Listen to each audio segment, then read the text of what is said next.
Oh, there we go. Just waiting for YouTube.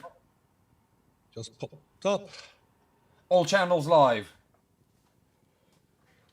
Okay. Yeah, we use a thing called Restream, Pete, which means we can bang it out to loads of different platforms at the same time. I used it on Saturday night, but I didn't. I was on it. I didn't use it. It was House Addiction that used it, and I jumped on. And I'm doing something next Saturday, and I was thinking of looking at that Restream. Is it good?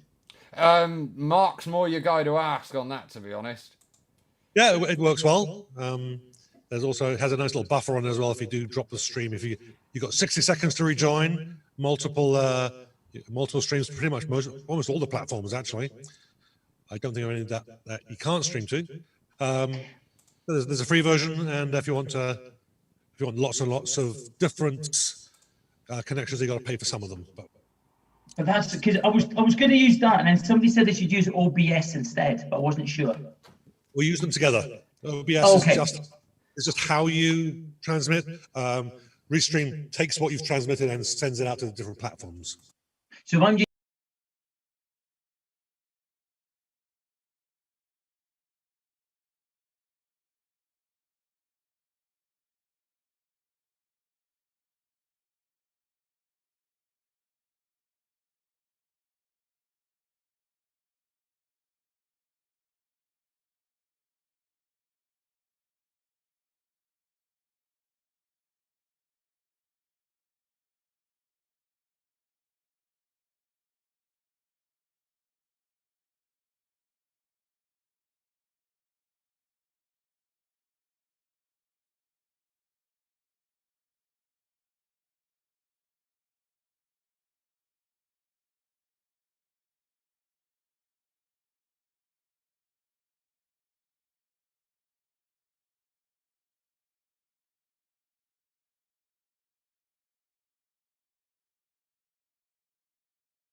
The Illuminati.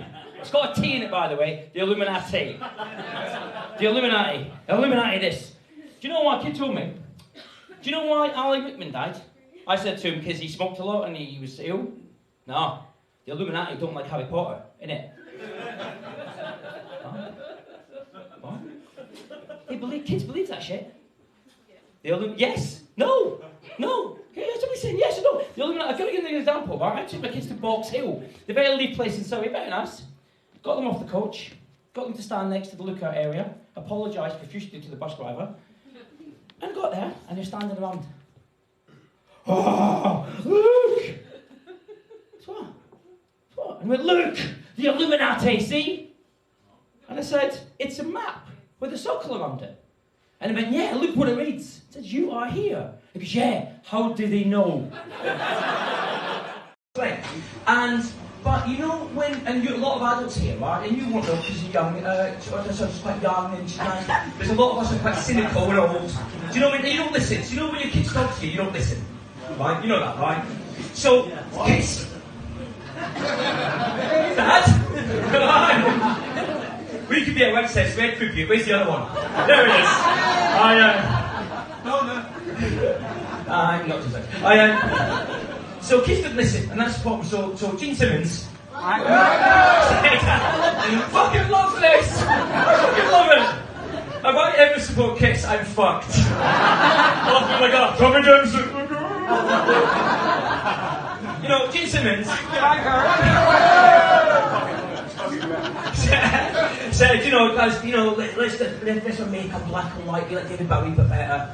And, no, he said that. It's Gene Simmons, right? He's a... He said that. And he goes, yeah, I've got an idea. I'm going to be a fire-breathing demon. And Paul Stanley said, well, if you're going to be a fire-breathing demon, I'm going to be like the Star Child. Yes. And H. Ruby said, well, dude, if you're going to be the Star Child, I'm going to be like the Spaceman. Peter Chris wasn't listening. Peter, what do you want to be? Huh? What do you want to be? A cat?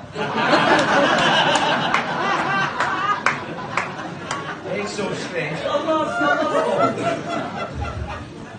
it. He just goes, hey, how big they are, he's always going to be a cat. You know when you make a decision, something, you go, do you regret anything? No, I don't regret any choices. He must be sitting there going, yes. But then his replacement was a fucking fox. Maybe, I don't know. It's not, we've got the coolest problem on earth on this stage, right? Yeah. Phil Martini, have you seen Phil Martini?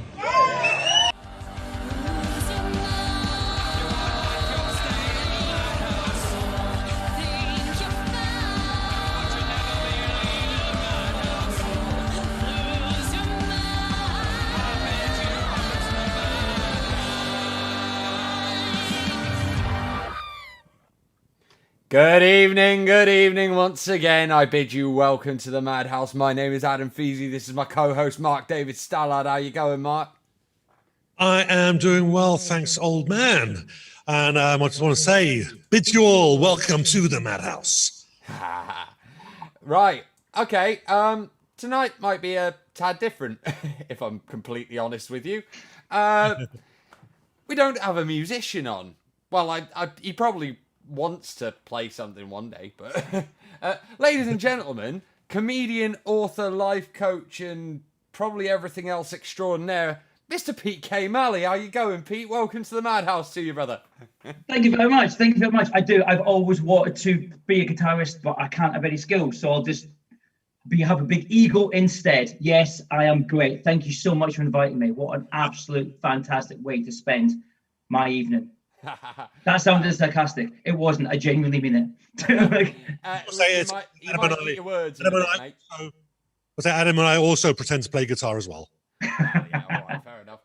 So, well, the first question on anyone's lips that doesn't know you like I do here, what the hell is a rock compare?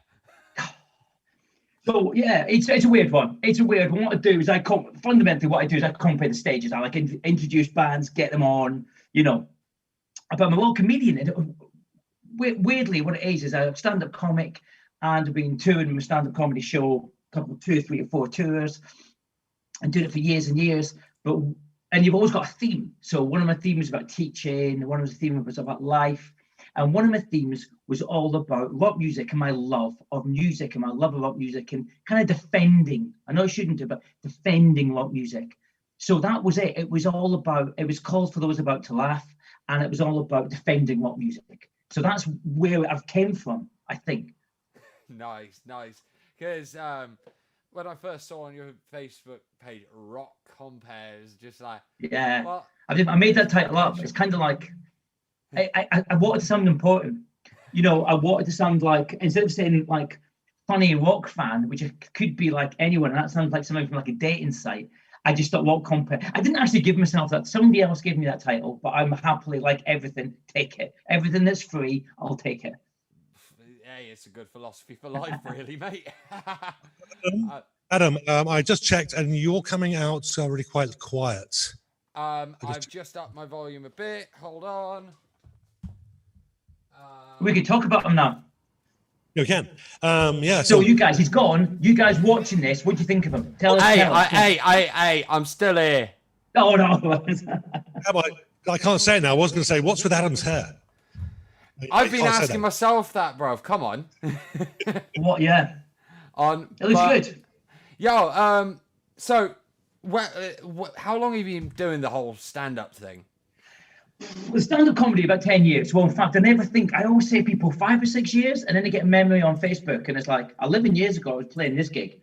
So I suppose 10 or so years I did, like a lot of people, the open mic circuit for about a couple of years in London, and then I ran my own night. I had a couple of nights I ran, I compared them, I got them in, I ran that, and after about 4 or 5 years I decided, and I was getting quite good ones, and then I decided to go on tour maybe 5 years ago. So yeah, and then I had a whole show. So you do 5 minutes, then you do 10 minutes, like a position, I suppose. You have one song or two songs, and then you've got the whole show. So yeah, and that was really exciting. My favorite thing is getting a whole show, like an hour show, and just touring around with that show. I love it. That's so 10 years, I think, to answer that really simple question that I've given a massive, overly complicated answer to. It's all good, man. It's all good. Was there any, obviously I've got to ask, and it sounds like the very generic question that we'd ask any of the bands that come on, but who was your first big influence? Like some comedian out there where you went, I want to be like that one. You know what? I think this is such an obvious answer, but Billy Connolly is my favourite because he's a storyteller. Because I'm not a massive sounds silly. I'm not a massive stand-up fan. As in, I would much rather go and see a band or theatre. I love stand-up, but I'm not. I don't study it. Like I don't go and see everyone. But to me, I need to, and I'm different. I know this isn't the case for everyone. For stand-up, I need to find them funny, but I need to like them. It's a weird thing. I need to really warm to them, like a band. So Billy Connolly, to me, I've seen him a few times live. He's a storyteller, more of a comedian. You know, he's a storyteller. I love that.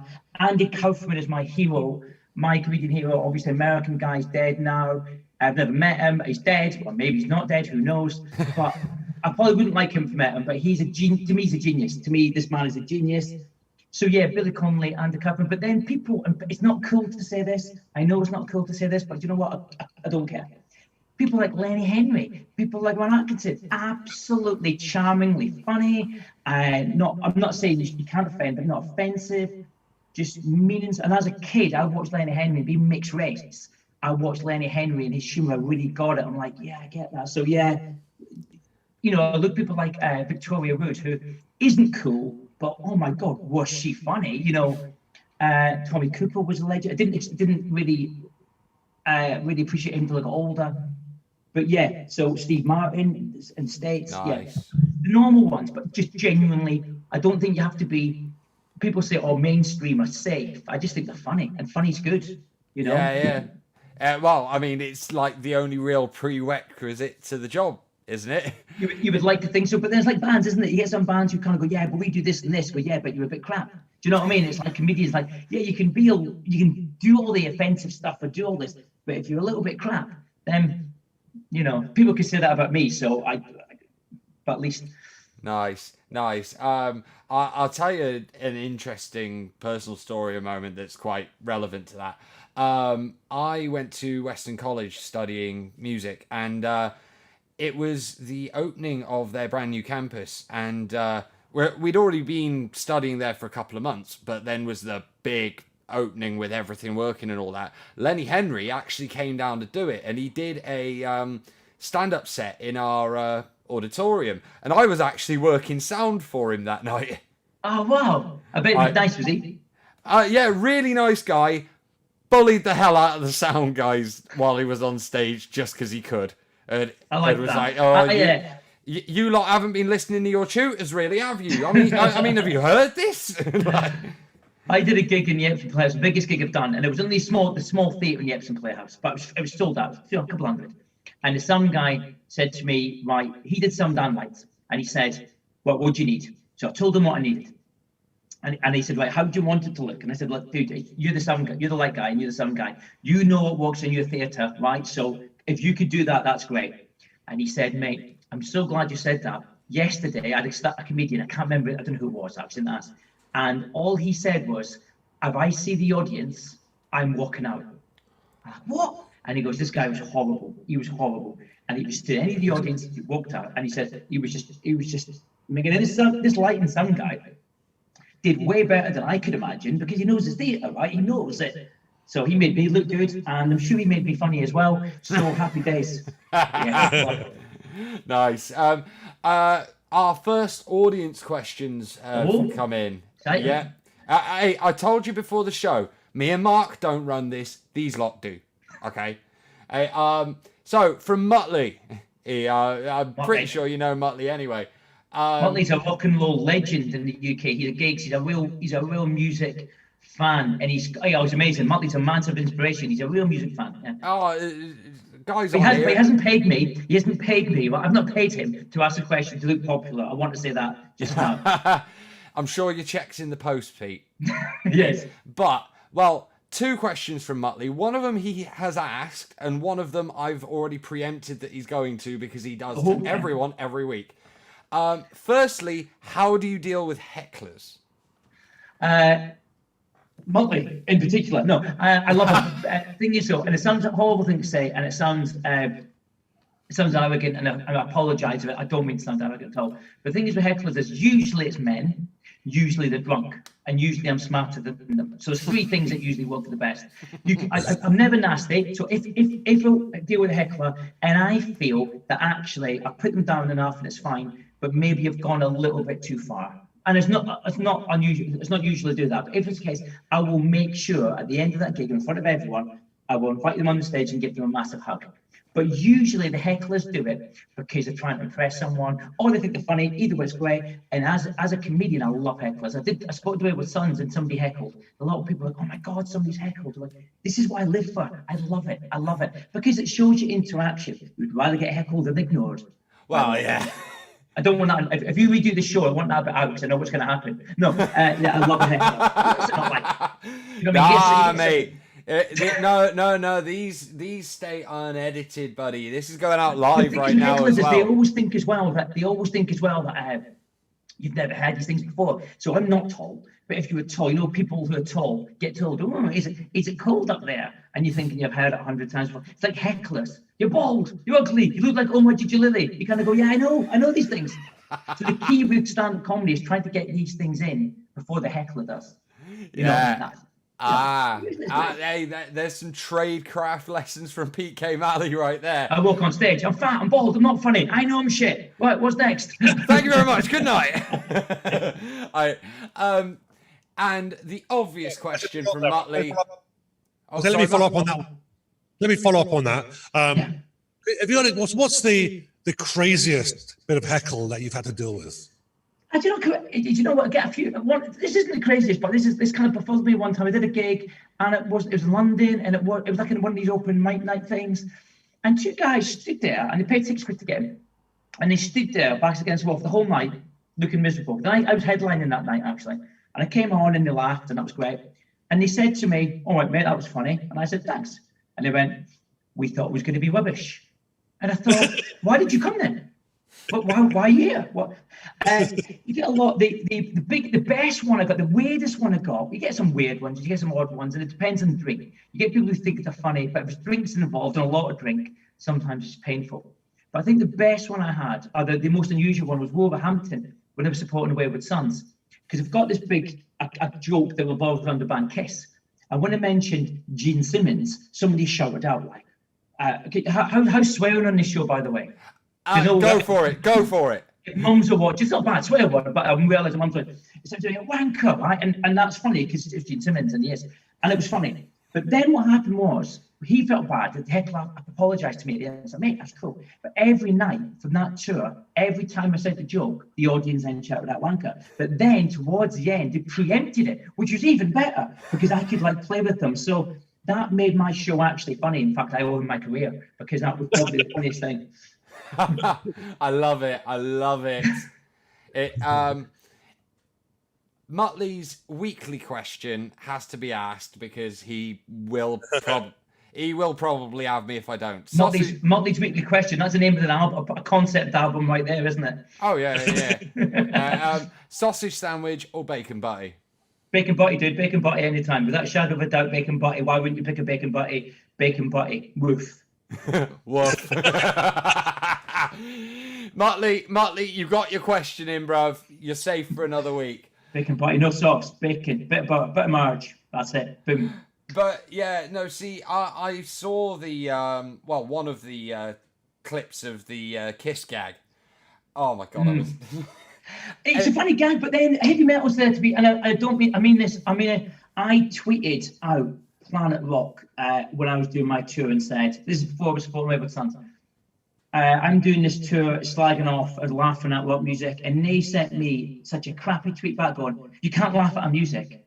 And I thought, I can because I'm one of you. And actually, I'm not laughing at the fans. I am laughing at the ridiculousness of it. You have to laugh at Kiss. I love Kiss, don't get me wrong. I love them. They're very good at what they do. And I'm sure if Gene Simmons or Paul Stanley is watching, he'll sue me for everything he's got. So I'm not going to slag them off. However, you've got to laugh at them, right? Because it's ridiculous. Metallica, I love. But you've got to laugh at them because they're ridiculous. And I think we can laugh at ourselves and laugh at the music we love. I always laugh at, I always laugh at myself. I defended this music. I denied it. I was like in denial. You can't like Bon Jovi. You can't like Poison. And then you get to a stage, you're like, I don't care. I'm going to like it. So the Kiss one, you got to laugh at Kiss. Dude, they're old men who are multi-millionaires who dress themselves with makeup and have fireworks that go off at the wrong time and spell Donington wrong. These guys are amazing. I'll tell you my best Kiss moment where they probably, like, if I could have seen their faces up close, they would have looked like they were dying. You got the curtain across the front of the stage at the start of the show, and you got the big old, "You wanted the best, you got the best." And they hit the first riff of Detroit Rock City, and pyro goes up, and the curtain is meant to be dragged away into the rafters. Curtain didn't bloody move, did it? So a couple of who I call the rig monkeys is because they're scrambling up freaking rope ladder looking things that. Honestly, I'm surprised none of them have died. They've had to scramble up there and cut this bloody thing down. They couldn't move. They couldn't move the band. See, that's to me. That's what I love about Kiss, because it's like a download. They played last time I saw them a download, and it was the same day. Motley Crue, Billy Idol, and there's nothing sadder. And by the way, I want to point out, I love Download. I love the music, but you're watching Billy Idol on stage. It's pouring rain. You look behind you, and there's 70,000 people with Pacamax on, with Kiss makeup dripping down their face. It's a so. I was there. But that was the one, wasn't it? The fireworks are going off random times, and to me, if Kiss did everything perfect, I wouldn't want it. I like the fact that they're a bit crap. I like the fact that recent albums aren't very good. I like the fact that he's dressed up, like I said, he's a drummer who's dressed up as a cat. Why? What was he thinking? Nothing is what you're thinking. So yeah, it's craziness. But gotta laugh at these Marilyn Manson. Marilyn Manson wobbling on like some fat Nicolas Cage. Rubbish. Just rubbish. It's you have to laugh at it. I love Axl Rose with Guns N' Roses. It was seeing Guns N' Roses. I think it was the last download, wasn't it? Seeing them in night 1, night 2. Oh my God, they were dangerous. And I saw them about 8 years ago, and he looked like Keith Lemon, and he comes on, "Welcome to the jungle."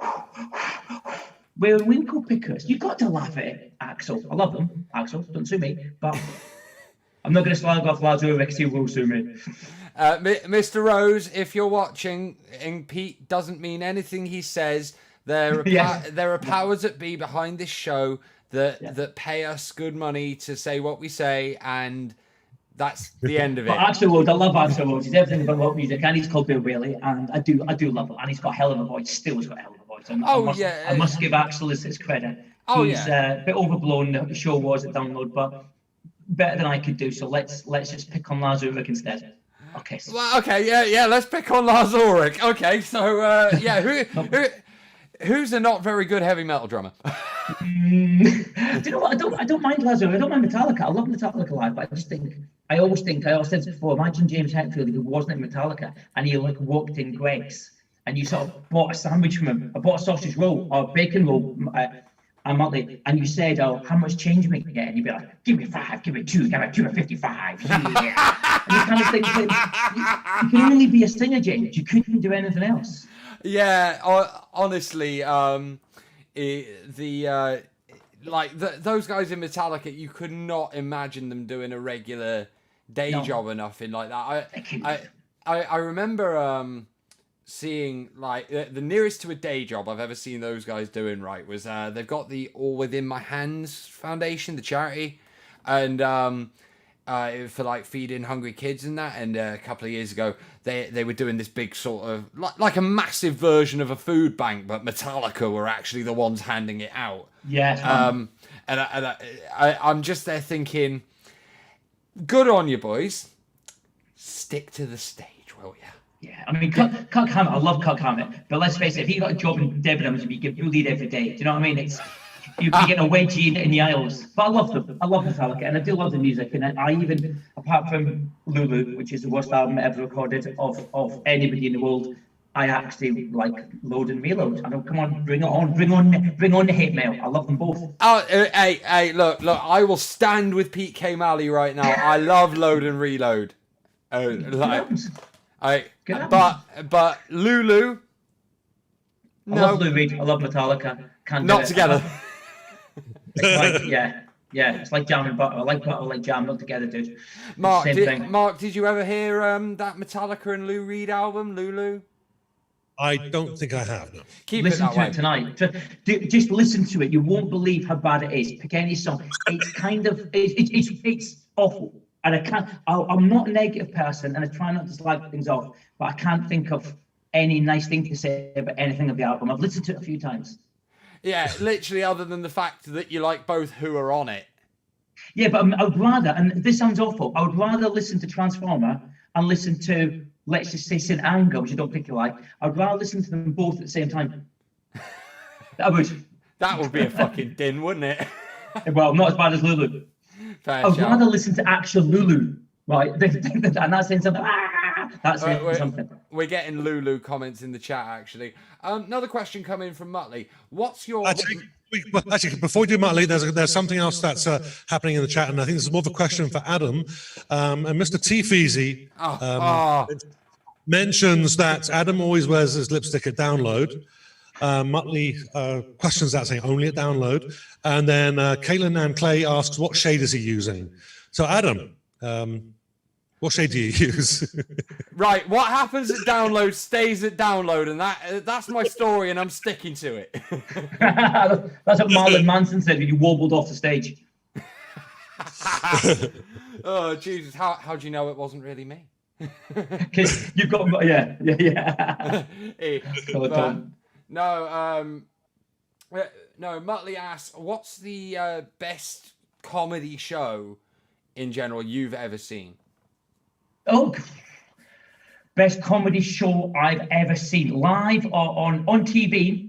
The best, to me, the perfect comedy show. To me, this is perfection. I'm saying, again, it's probably very mainstream. It's very much whoever. And again, I mentioned it before. Have you ever watched An Audience with Billy Connolly? That's at one gig, with all the famous people in it. I just think it's perfect. I think it's timing. I think everything's perfect. I love going to see a good show. I'm going to see these big stand-ups. And like I said, I'm not a massive stand-up fan. I'll go and see people. But I think that, to me, is just utter perfection. I'm not big into going to... I've never seen somebody in year two. I couldn't quite... The thing with stand-up comedy is a fact that you communicate with the audience. You can see the audience. They can see you. And in front of 70,000 people, I don't think it would work. That's me. That's my opinion. But I think that audience with Billy Connolly is just absolutely perfect. And that sounds awful. And you're going to laugh at me. And that's my career finished. But if you watch an audience with Des O'Connor, it's also a little bit class as well. But yeah, I just love that pure the storytelling comedy. I like a lot of comedians out there now, loads. But Louisa Amelia is one of them. I think she's wonderful.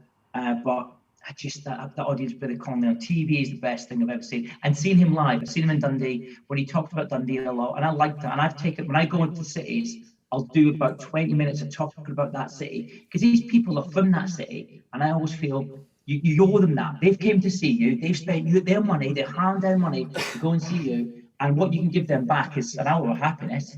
But you can also talk about their city, and I think it's a really important thing to do. So I saw Billy Connolly in Dundee when he did the tour of Scotland, and it was lovely. He was talking about it, he was slagging it off, but that's okay because you're from there, so that's the answer.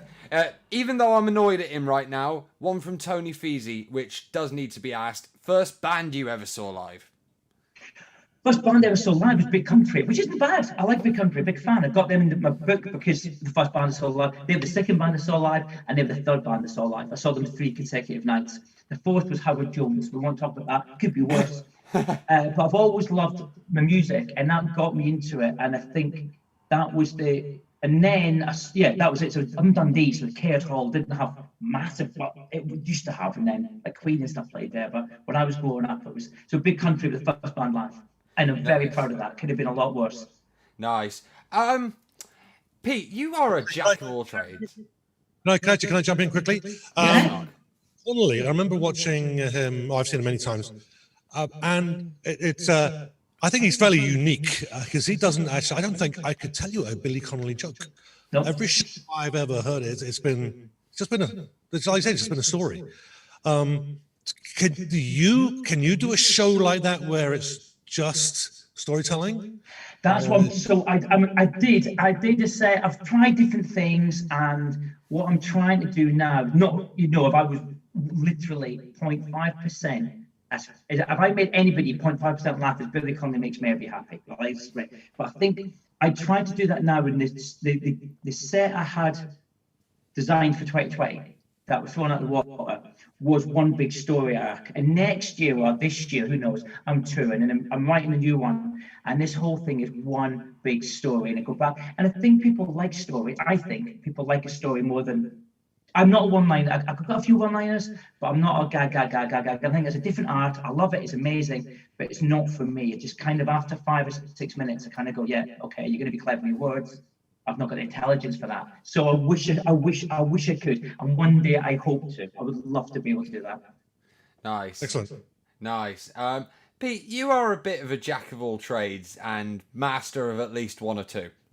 Not master of any. I'm actually, technically, I Googled it. Google my name, it says master of all trades. Shit at them all. My mum wrote that, so I don't know how true it is. You are a published selling author on Amazon. Yeah, I mean, it's a funny one. I wrote a book. I wrote this book here because there's nothing like a sales pitch, right? This book here. I wrote this book, and what happened was, I'm not a writer by any stretches of the imagination, if you read it. But what happened was, I was in the dentist waiting room, and I'm from Dundee originally, and I went back there just to see my mum. And weirdly, I just read an article in one of the magazines, and this article picked up on body snatching and how big it was in Scotland at the time. And I read an article saying that I didn't know, nobody knew that it was so big, body snatching, that somebody's son died, and when they buried the body, they wound him up in dynamite. So if it got dug up, they would know. And I thought, that's interesting. There's a story in that. So I did my research. So I wrote a book about, it's fiction, it's dark comedy about body snatchers, and it's gone really well. It was actually quite good, and I'm surprised. Somebody at Download, I think it was Download, somebody walked past me and goes, you're the guy who wrote that book. Oh my God, it was really good. And I was really pleased. I thought if it was rubbish, you wouldn't have mentioned it. So yeah, I did that, and I'm selling that on the gigs, and it's weird doing stand-up comedy and selling a book that's not stand-up. And then I thought, how could I love writing and getting, and then I wrote a new book set at the Call of the Wild Festival that I was comparing, and I was going to release it at the Call of the Wild Festival for last year, and it mentioned all the bands, and it's fiction, but it mentioned all the bands, and it was all about a band, a singer who was a bit of a knob, who we all know them, do you know what I mean, who was full of himself, and it was called The Call. Look, here we go, look, Call, there's nothing like a plug. And that came out, and that was a comedy. So yeah, so I did that, and then I listened to Rocket Dog's last album, actually. I listened to that, and then I wrote this novella there. And the brand new one is here. It's, I thought I picked it up. The brand new one is actually like about inspiration and inspiring. It's like a self-development book, and it's got loads of special guests in it. And loads of my heroes who I've just phoned them up and said, can you, like, what influences you, what inspires you? And hope people are reading it and going, oh yeah, I'm really inspired. So yeah, I'm really happy with that. It's good. Yeah, I wanted to talk to you about the most recent book, because we did have a quick conversation on it before. First time we got in touch. You got people like Verity White, obviously a bit of a favourite on this show. Ricky, I believe Ricky Warwick was in it as well. Ricky Warwick's in it. Nathan James is in it. Bruce from Big Country's in it. It's got Nick from Wayward Sons and Crow Morley. Got Mike Gray. I know you. Mike Gray's in it as well. Yeah. Dan from Revival Black. So yeah, got loads. You got Beth Burton. You got Last Great Dreamers in there. You got Emma from False Hearts. You got Brad from Massive. You got Bruce Dickinson. Not like wow Bruce, but Bruce from Little Angels. There. So I kind of know them all. So I kind of just said, and I find them all inspiring. So I said, listen. What Carly Joe from Australia? And I said, who inspires you? Because I always think the whole point of it is people I know, young people I know, will say things like, don't worry, Pete, you're going to make it. And you go, well, I've just done a gig of 100 people, and they all laughed. They all forgot the divorce. They all forgot about money problems. They were all happy. What do you mean I'm going to make it? I think that's making it. And they talk about bands, and they say, yeah, but the bands are going to get on the X Factor, Britain's Got Talent, and they're going to make it. And you go, hold on, this band, people have watched this band, it's inspired someone, they've been happy for an hour and a half, they've just forgotten all the troubles, that's making it. So it's all about, it doesn't matter about you, not realistically, we're not going to make millions of it, but what we might do is pass that baton from the people who you watch live or you listen to. Imagine if I'm thinking about Maiden or Queen or any of these bands, or Little Angels, for example, and I'm thinking the happiness that they gave me when I was 14, 15 years old. Imagine giving somebody else that happiness. Imagine anybody of any age watching you and going, I'm going to be a rock star. I'm going to pick up my guitar. I want to be like that. That's what it's about. Well, it's like I'm a huge fan of Ricky Warwick, mainly from his work with Black Star Riders. I must confess, I hadn't actually heard of the Almighty before he did that. And I remember I sent him a Hellcat song, because we had a little chat about him potentially coming on my Rule Britannia single, but he wasn't available to do it at the time. And I just dapped it and another song over to him. About a month later, I'm feeling really down in the dumps because of all the current situation. And he comes back to me, he was like, oh, dude, quite like that, actually. Hey, how you doing? How you doing? You good? And I'm like, oh, mate, yeah, nice one. I genuinely, I've interviewed him a few times, but why I interviewed him? Why I handpicked these people? There's always a reason for each one. There's a reason. And genuinely, when I was at 91, 92, I should know, I Donington. I remember Donington used to be like one stage one, all 5, 6 bands. And you used to buy every album of these bands because you knew you were going to watch them. And I used to get a bus down from Dundee. And I remember, I'll never forget, I must have been, 17, 18. And the Almighty kicked off, ding, ding, ding, ding, ding. And I remember watching, at a time I thought it was Glaswegian, and I apologise ever since. And I watched this, I thought a Glaswegian guy on stage absolutely just controlled the room of 700,000 people. And I thought, this dude is incredible. And I've loved the Almighty, and I followed him since then. And I just, so when I sort of said I want to interview for that book for that reason, he's like, yeah, well, whatever. But you know what I mean? I think that's the power it's got. I still remember being that age, and I remember that feeling, watching that, going, it's going to be a hell of a day. And I've never forgotten that day. I've never forgotten that day. And I think, that's the power music does to you. And that, now we know, and I'm sure we're guessing, these guys on that stage were wetting themselves, they were worried, they were scared, they were stressed, it was a big gig. But as a kid, I was just like, these guys are God. You know what I mean? And I just think, oh, he's great. What a talent. And what a lovely man. Lovely, lovely man. Oh, straight up. Another audience question's coming. Oh, Mark? Just one thing. Just want to let everyone know that there is a link to the Pete's Amazon page in the description. So go and check that out and buy all of his books. Yeah, and you can get them. Just saying, buy all my books, will be amazing. And also, if you don't want to buy them, because like Skin, if you've got Kindle Limited, Kindle Direct Limited, or whatever, I think it might cost 99p for 3 months, or it might be free. You can get them free, and you can read them for free. But I would rather you bought them, obviously, because otherwise I'm going to starve. But that's okay, as long as I'm happy you're doing that as well. So if you don't want to buy them, you can do it that way. But yeah, that would be amazing. And that means I can afford you can all be safe in the knowledge that PK Mally will be starving at home because your skin. And they're not shit. That's a quote I wanted to put in the back. Man in download said they're not shit. They're not shit, honestly. Oh, straight up, man. Honestly, I'm a bit skinned. Otherwise, I would have bought them. I planned to. That's all right. Yeah, people. Do you know what? It's a hard time now, and I understand that. So, if that's the case, that's cool. And it's a tough time for people, and I get that completely. But if you've got KDPs called Kindle Direct Limited or Unlimited, I don't know. Check it out. You can read it for free on your Kindle Magoggy thing, and that's cool. I get to know. It's really nice. Amazon kind of tell me when somebody's read a page.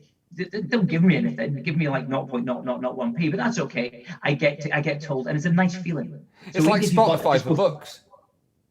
It's like Spotify for books, really, isn't it? Yeah, it's like Spotify. It's exactly like Spotify for books. And it's weird, isn't it? Because people like, I've been sending people like physical copies, which is great. Yeah, but yeah, please buy my books. That would be amazing. Yeah, no. Another audience question has come in on the book front from an avid Kindle reader who will probably have a go at some of your stuff. Please. It's my mum, actually. Oh, hi, how are you? How's you getting on, okay? Apologise for the language, firstly. Don't apologise. She's heard it all from me. Pete, what is the next book going to be about? I blame the parents. Do you know what? Good question. I don't know. So many people, and I'm not just saying this, genuinely, many people, Resurrection Mill is a big one. Everyone wants a sequel to it because the characters are quite meaty in that bit. So I don't know. I'm thinking of a sequel to this one, but then the call has got a lot of potential, or I might just buy a brand new one.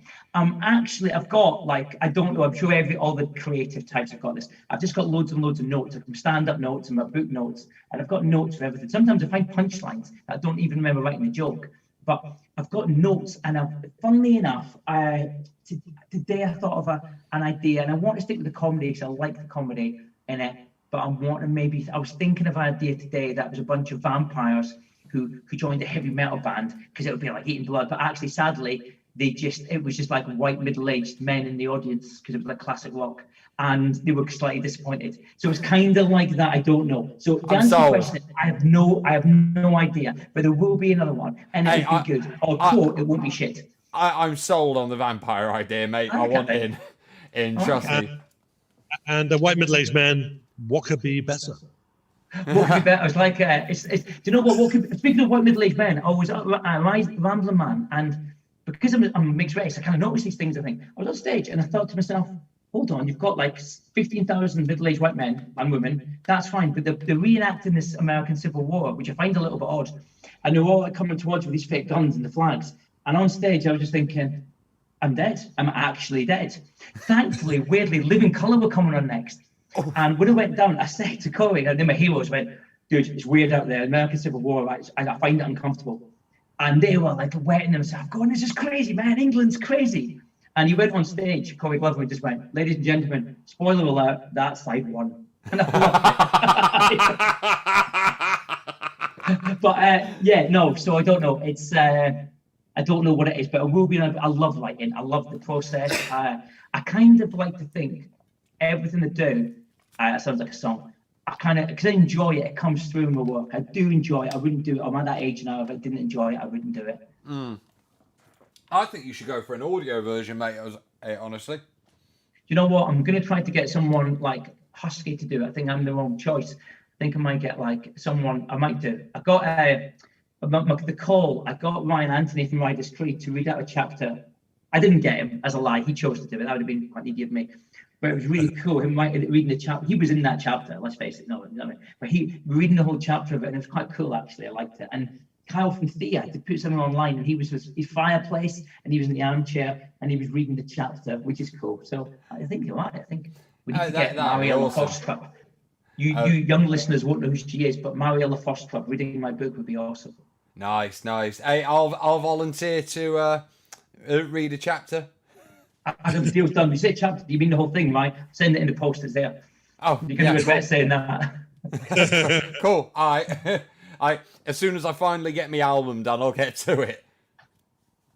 I knew there'd be a catch. Hey, it's not that far off done, mate. So that's not even really a catch. So Mo said that before Chinese democracy, mate. I've heard that before. Hey, I've already been working on it 3 years. It's coming out this year. Become hell high bleeding water. See, Oh, sorry, I've got a question. Yeah, go on. Finish your thought there. Yeah, so something I'm kind of always curious about. As a comedian, do you have any sacred cows? Is there anything that you just cannot or won't mock? I won't, funnily enough, no, but I try not to offend for the sake of just being offensive. So if somebody finds my jokes offensive, most people wouldn't, but if somebody do find it offensive, I always think, well, good, because you're meant to. But so no, I always go for the old traditional kind of punching above. I always aim to punch above. So yeah, I'm gonna slag off the obvious, like Trump before, or maybe a prime minister, or all that stuff. I think that I would never, like the old 80s, I would never kind of punch. I don't feel I want to punch below. I always feel cheating like that. So I'll always laugh at things, but I've learned a lot. One of the comedians I know is, it can sound really, really massively offensive. And actually, when you sit down and listen to him, when you hear his whole set, he's not offensive. He's actually very clever, but you have to give it time and thought. I always, I always wanted to do that, but at the same time, I'm thinking, well, the new set, I had a big, long thing about the whole Black Lives Matter thing, and I was quite angry at a lot of it. Not at Black Lives Matter, the protest, but I was a lot angry at the reactions on Facebook and Twitter, and people getting so angry about the obviously a horrible thing happened and the guy died and the police officer, and that's worth being angry about to me, absolutely, no problem. However, people weren't being angry about that, but then they got rid of an episode of Dad's Army and they hit the roof, or they change an episode of like Faulty Towers, and you go, dude, if you're going to worry about that, I do aim, and I'm quite positive, very happy, positive person, but that's because I think all my anger and all my angst can come out during my stand-up, but I'll write it so actually the people who it's aimed at probably won't get it. That's a great thing, like that true arrogance. Do you know what I mean? So in a way, everyone's laughing at somebody and they're laughing because they don't think it's about them. So happy days. Nice. So no, there's not, but I do believe. I'm going to use example. Right? I did a joke. Right? I love this. I did a joke, and maybe it's bad taste, and I apologise if it was. It was, and I don't know. I can't remember the joke was, but the punchline was "and Frankie okay." Right, so put it as what you will. So I did a joke slagging off Anne Frank, which is mean and bad, and I wouldn't do it again. But then about 2 minutes, and this guy in the front laughed his head off. He was laughing. Then I mentioned a joke about God. And I'm not particularly religious, and I mentioned a joke about God. And this guy got really offensive because you can't slag off God. And I said, dude, I've just laughed at Anne Frank, which I feel bad about, and you've laughed. I've just talked about a mythical creature, and you've got offended. And he walked off, which is great, gold for me. So people get offended at different things, and I think but I know I don't go offend. And also one thing I don't do either, which I used to, but I don't anymore, is when people come to my show, I want to make them feel welcome, and I don't want that. I don't want to sit at the front because I'm going to get a hard time. If people give out to me and heckle, great, I'll give them a hard time back, like I said before. But if you're quiet natured and you're sitting there going, please don't pick on me, please don't pick on me, I won't pick on you. So that's my thing. So no sacred cow, I don't think, apart from Arsenal. I won't laugh at them. And no, not really. I think, like you said, it's taste, isn't it? And I think you can laugh at something just to be offensive. But I'm kind of hoping you kind of get rid of that when you're 12. Yeah. I mean, context is everything as well. Context is everything, and that's the thing, isn't it? And I know people like Frankie Boyle will talk about Palestine and stuff, and the BBC will get rid of loads of it and say, no, you can't say that. While I've said it before, while Jeremy Clarkson can say the N-word on BBC and get away with it. And to me, Frankie Boyle, although he can be crude, a lot of the stuff he's got context, and you have to think about it and talk about that first. So yeah, that's important. I certainly don't just say things to get a reaction, because right. I think that's the case. Maybe I'll go to the pub and do it. See, I think I would much rather come to a PK Mally show than even like Al Murray show, for example, because the first 4 rows of, for example, an Al Murray show, just don't sit there. Just don't. I met him once, right? And he said, as far as picking on people, he won't go any further than 4 rows back in like a standard theatre venue anyway. But that he pretty much calls it the danger zone. That front 4 rows, if he notices anything funny about you, you are gonna get it. Well, do you know what? I kind of get it, but the reason I stopped doing it, I went to a Simon Amstel show. It's quite a depressing story in the Soho Theatre about 3 years ago. And one guy came on his own, and he looked a bit lost. And he had a plastic bag, and he was on. And Simon Amstel gave him a bit of a hard time about being on his own and being dumped or whatever. And the guy wasn't really enjoying it. He had kind of a fake smile on, and he wasn't really enjoying it. The second half started, and the guy had gone. And Simon Amstel stopped the set and said, "I've just ruined his week. I've ruined his month. I don't know what's wrong with him. Maybe nothing's wrong with him. I don't know. But he's came to a gig on his own, and I've made his life horrible." And Simon Amstel just stopped and said that, and I thought, there's a lesson to be learned here, Pete. Do you know what I mean? And I think at any age, don't you think you have to learn these lessons? And I felt bad for Simon. I felt bad for this guy. But at the same time, I thought, well, you've taught me a valuable lesson. You don't know what people are going through. And my aim is you go through shows to forget what's going on at home. So I certainly want to. There was one guy, I did show one guy, right? And I saw him that day in Sainsbury's. He was pushing the trolleys around. And I recognized him at the show.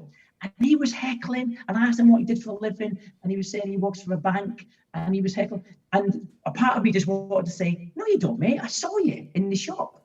But I didn't. I thought that's personal, and kind of just took the piss generically.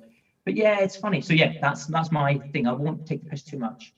Ah, fair enough. I think I probably will. You said you wouldn't take the piss. Oh no, sorry. I wouldn't take the piss at your mum, no, Adam, if she's there. Your mum can come to the show, so never. Well, I do have a couple more questions, but we should make one little announcement, because there's one night, the 3rd of September, where I believe I might end up being the butt of a few PK Mally jokes over in Cardiff. Pete is going to be the master of ceremonies for our Huggard Rocks charity show with the Wild Hearts and Cyteria. God damn, that's going to be an awesome night. It's going to be a cracking night. And that's the thing, when you do that kind of thing. So if a lot of times I do the master of ceremony stuff and love it. Sometimes I support bands. I'm like a support act. And when I'm a support act to the Wayward Sons, when I'm a support act, I take the piss out of the band coming on. But I take the piss at them in a way that the audience get to know the band a bit better. And so the Toby Jefferson was like, "Please take the piss, go for it." And I did. I loved it. But then the audience, you've got that connection. The audience know, well, you know them, and you know the band, and they know you, and it's that kind of gentle taking the piss. But we'll know why the audience are there to see the band. So yeah, I love it. I can't wait for that. It's going to be exciting stuff. I should say to everyone that when me and Pete first talked about him coming and doing that gig, I did say to him, arrive in Cardiff nice and early, mainly so he can spend the day with us and Cyteria and hopefully the Wild Arts as well, and gather. And of course, see Cardiff. These Welsh people are funny. They want to see. I love Wales, but they're really proud of the place. They all talk funny and eat cat food and sing loudly. But told him to come over early so he can gather enough dirt on my band to make himself a little set for before we come on. Of course they will, absolutely. Biggest Easy enough. Biggest night of our fucking lives, and we got you right before us completely taken. Well, you've got Cyteria, which is like the walk version of the chorus. It's all good. I'm gonna tell Jax you said that. She'll have you for that. She'll forget I said that. Fair enough. She'll forget. But Mark, did you have any more? You looked like you. I got one question. It's probably going to be a quick answer. Do you rehearse in front of a mirror? No, I should. I don't. I should do, because you know what it's like. It's all muscle memory, isn't it? And you can rehearse in your head, and it's not the same. I don't in front of a mirror because I'm a fat, bald Scottish bloke, and it's nothing more depressing than watching it. You kind of look at, why is Alexa sitting here? Oh no, it's me. No, don't, but I should do. And I'll be honest with you, I haven't really got a full-length mirror in the house anywhere. I think you kind of don't need it. Do you know what I mean? You kind of go, well, I don't. What my glasses go on, right? I don't see anything else, but I do. I try to rehearse. I can't get my hat on that. Try to rehearse and try to say it out loud. It's weird. It's like songs, I guess. They're different. When doing the comedy stuff is so nice when you can do well, what I'll do before tour is get to the open mic circuit and just do 5 minutes, just see if it works, comes off. I need the audience. So this year I did a live gig, which I could put a link on, you could have it free. I did a link, a whole hour set, and it was just me and two TV sort of cameras in a little studio. And it was hard because I had nobody to bounce off when you're saying things for the first time. So yeah, to answer the question, no, but because I haven't got a full-size mirror. Otherwise, I think it's one of these ones in a house of fun. So the ones who go, this is making me look fat and bald. See, I saw some of that live stream set, and I totally think you need someone with a few different crowd laughing samples with some buttons, and when you tell a joke and it makes them laugh, you just fucking hit the button. That was it. I got for the it was so nice because I had Ryan from Riders Creek there, 'cause I lived quite close, and thankfully I could, it sounds silly, but he was behind me. I could sense he was laughing, which may help. But yeah, it's not the same. In certain jokes you think are funny and they're not, and certain jokes you think are not funny and you always get a reaction. And it's like songs, isn't it? Some songs you probably go, well, I don't think this is great, but they love it. So it's like Fear of the Dark by Maiden. Obviously somebody loves it, so they never stop playing it. But you know that kind of, you just, yeah. So yeah. Yeah, again, unnecessary long answer to a short question. No, it's all good. It's all good. Honestly, it's one of my favourite interviews we've done. But yeah. So bad. No, it's all good. Say again, Mark. Be careful, you might offend the previous guests which are watching. You're all great. No, hey, we've had and it's just, awesome guests. and I'm just saying that out of sympathy because he knows I'm not. You know, in a minute they're both going to go, and I'm just going to be talking to you, and you're all going to switch off, right? And I'm going to be like, yeah, but thousands of viewers. Thousands of viewers on this show. Don't make me I never laugh. have I never see who's watching because I know it would be really depressing if it goes to none. And I'm like, yeah. Yeah, it's all good. Oh, one, and you're thinking, who is it? Who is it?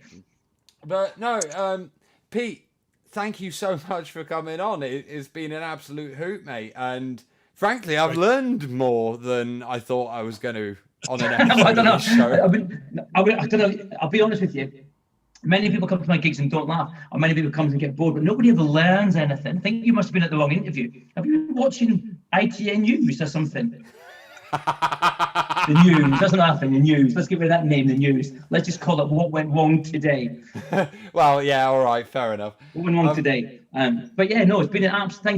Thank you guys. What a fantastic way to spend a Wednesday. And the thing I say Wednesday because it is Wednesday, isn't it? It's like it's a Groundhog Day. Yeah, it is Tuesday, Wednesday. Likely to be Wednesday, I'm not sure. Wednesday. What a great day. What a great night to spend my Wednesday in my pants with you guys. It's been amazing. Yeah. We'll have to do it in private. I actually am in the pants. Like. Put it away, Pete. Put it away. Hey, right. Oh, the ladies in the chat are going crazy. Do you know what? I can assure you. No ladies are going crazy over these chicken legs. That's for sure. I'm one of these guys. I've got my dad's African and my mum's Scottish. But unfortunately, I've got my dad's side to my waist. Then I've got my mum's like white Scottish jeans. It's embarrassing. Embarrassing. Oh, fucking hell. No, Pete, awesome interview. Thank you so much for coming on. Always a pleasure. Thanks for your time, guys. I appreciate what you're doing. It's great. And you lot in the chat, join us same time every week. We will have yet more guests for you every single week. And might even include some live performances at some point if we can make the tech work. Oh, you could have said, I practiced a strip. I've done a little teacher, been practicing pole dancing for the last 3 weeks, and now you tell me. Well, Pete, next time, mate. Next time. Like you heard that? Yeah. All right. So in about 3 months' time, the Pete K. Malley pole dancing special right here on Welcome to the Madhouse. And on that note, drop to zero. Even Mum Feasey's like, no chance. Son, I love you, but I'm not watching your live stream. And on that note, before things get very degenerate up in here, ladies and gentlemen, I've been Adam Feasey. He's been Mark David Stallard. He's been Pete K. Malley. Thank you again, Pete, for coming on. I release you from the Madhouse. Thank you much. We'll see you next week.